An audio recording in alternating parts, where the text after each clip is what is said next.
YS Vivekananda హత్య కేసులో MP Avinash Reddy CBI విచారణ వాయిదా పడింది.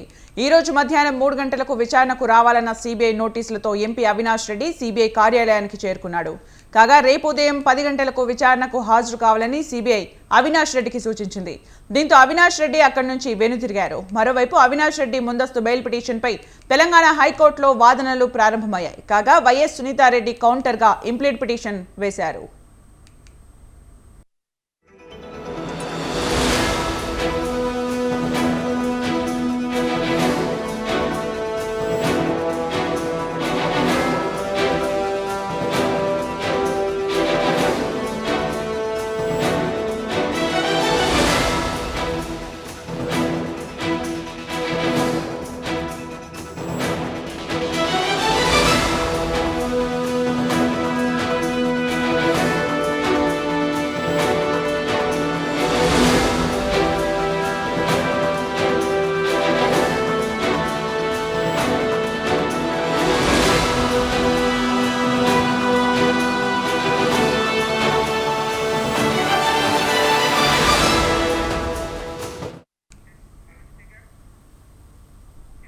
వైఎస్ వివేకానంద హత్య కేసులో ఎంపీ అవినాష్ రెడ్డి సీబీఐ విచారణ వాయిదా పడింది. ఈ రోజు మధ్యాహ్నం 3 గంటలకు విచారణకు రావాలన్న సీబీఐ నోటీసులతో ఎంపీ అవినాష్ రెడ్డి సీబీఐ కార్యాలయానికి చేరుకున్నాడు. కాగా రేపు ఉదయం 10 గంటలకు విచారణకు హాజరు కావాలని సీబీఐ అవినాష్ రెడ్డికి సూచించింది.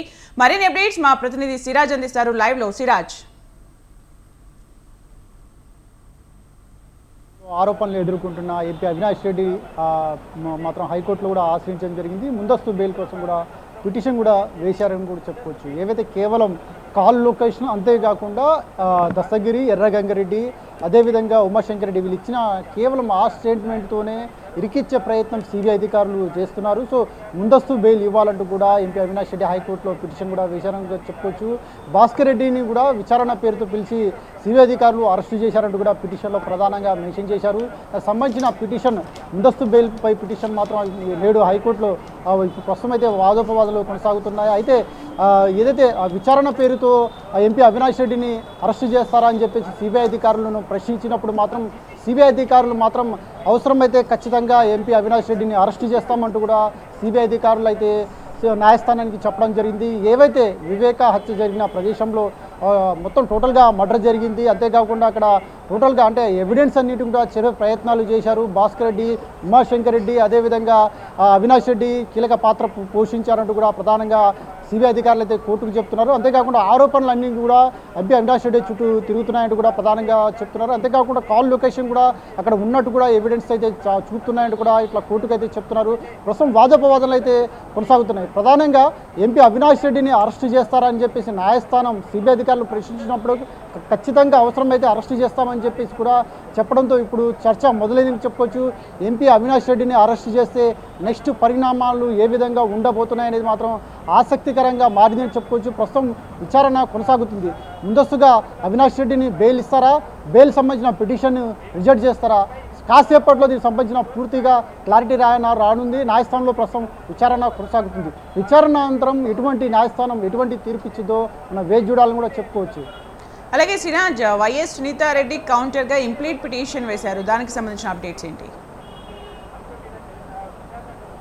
వివేక కుమార్తె కూడా ఇంప్లీడ్ పిటిషన్ కూడా దీంట్లో వేశారని కూడా చెప్పుకోవచ్చు. ఏవైతే టోటల్గా ఎంపీ అవినాష్ రెడ్డి దీంట్లో అవినాష్ రెడ్డి కావచ్చు, భాస్కర్ రెడ్డి కావచ్చు, ఉమాశంకర్ రెడ్డి కావచ్చు, టోటల్గా వీళ్ళందరూ దీంట్లో పార్టిసిపేట్ చేశారు. వివేకాను అతి దారుణంగా చంపారంటూ కూడా వివేక కుమార్తె చెప్తున్నారు. అంతేకాకుండా కోట్ల రూపాయల డీల్ జరిగింది. సో నిజాలని బయటపెట్టాలి, సిబిఐ అధికారులు నిజాలన్నింటి కూడా బయటపెట్టాలంటూ కూడా ప్రధానంగా చెప్తున్నారు. ప్రస్తుతం దానికి సంబంధించిన పిటిషన్ కూడా విచారణ కొనసాగుతుంది. మొత్తం మీద ఒకవైపు వివేక కుమార్తె వేసిన ఇంప్లీడ్ పిటిషన్ కావచ్చు, అదేవిధంగా మరోవైపు ఎంపీ అవినాష్ రెడ్డి వేసిన బెయిల్ పిటిషన్ కావచ్చు, మరోవైపు సిబిఐ అధికారులు కూడా దీనికి సంబంధించిన వాదోపవాదాలు కూడా చెప్తున్నారు. ఏదైతే ప్రధానంగా ఎంపీ వివేకను మాత్రం అతిదారుణంగా కుట్టి చంపారు, అంతేకాకుండా మొత్తం ఆధారాలన్నీ చెరిపే ప్రయత్నాలు వీళ్ళందరూ కలిసి చేశారని చెప్పేసి కూడా చెప్తున్నారు. ప్రధానంగా ఎవరైతే భాస్కర్ రెడ్డి కావచ్చు, భాస్కర్ రెడ్డి ఏదైతే రిమాండ్ కావచ్చు, కస్టడీ పిటిషన్లో కావచ్చు, అక్కడ కూడా ప్రధానంగా మెన్షన్ చేశారు. అవినాష్ రెడ్డి దీంట్లో కీలక పాత్ర కూడా పోషించారు. ఖచ్చితంగా ఒకవేళ అవసరమైతే అరెస్ట్ చేస్తామంటూ కూడా సిబిఐ అధికారులు అయితే నేస్తారని చెప్తున్నారు. ప్రస్తుతం వేచి చూడలేదు. ప్రస్తుతం అయితే విచారణ కొనసాగుతుంది. విచారణ అనంతరం కూడా ఏపీ అవినాష్ రెడ్డికి బెయిల్ ఇస్తారా, బెయిల్ రిజెక్ట్ చేస్తారా, ఒకవేళ విచారణ అంటే రేపు మార్నింగ్ అయితే సిబిఐ అధికారులు 10 గంటలకి హైదరాబాద్లోని కోర్టు ఆఫీసులో సిబిఐ కార్యాలయానికి విచారణకి రావాలంటూ కూడా సిబిఐ అధికారులు అవినాష్ రెడ్డిని చెప్పారు. రేపు ఉదయం ఆ ఎంపీ అవినాష్ రెడ్డి విచారణకు వస్తే ఏం జరుగుతుంది, ఏం జరగబోతుందో వేచి చూడాలి. మరోవైపు ప్రస్తుతం అయితే ఎంపీ అవినాష్ రెడ్డి ముందస్తు బెయిల్పై పిటిషన్పై ఇంకా వాదోపవాదనలు ఇంకా కొనసాగుతున్నాయి.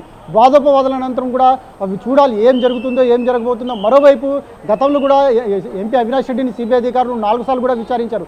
విచారణ సమయంలో ప్రతిసారి కూడా ఏదైతే ఎంపీ అవినాష్ రెడ్డి విచారణకి హాజరవుతున్నారు, విచారణ అనంతరం కూడా ఎంపీ అవినాష్ రెడ్డి అరెస్ట్ అవుతారంటూ కూడా టోటల్గా 4 సార్లు విచారణకు హాజరయ్యారు. 4 సార్లు విచారణకు ముందు కూడా అరెస్ట్ అవుతారంటూ కూడా సోషల్ మీడియాలో కావచ్చు, ప్రచారం కావచ్చు జోరుగా కొనసాగింది. ఇప్పుడు మరోసారి అంటే 5వ విచారణకు హాజరవుతున్న సమయంలో కూడా ఎంపీ అవినాష్ రెడ్డి ఖచ్చితంగా హాజరవుతారని చెప్పేసి కూడా ప్రచారం కొనసాగుతుంది. ఈ నేపథ్యంలో ప్రస్తుతం అయితే దానికి సంబంధించిన ఎంపీ అవినాష్ రెడ్డి మాత్రం హైకోర్టును కూడా ఆశ్రయించారని చెప్పుకోవచ్చు. ప్రస్తుతం చూడాలి కాసేపట్లో దీనికి సంబంధించిన అసలు హైకోర్టు ఎటువంటి తీర్పు ఇస్తుందో మనం వేచి చూడాలి.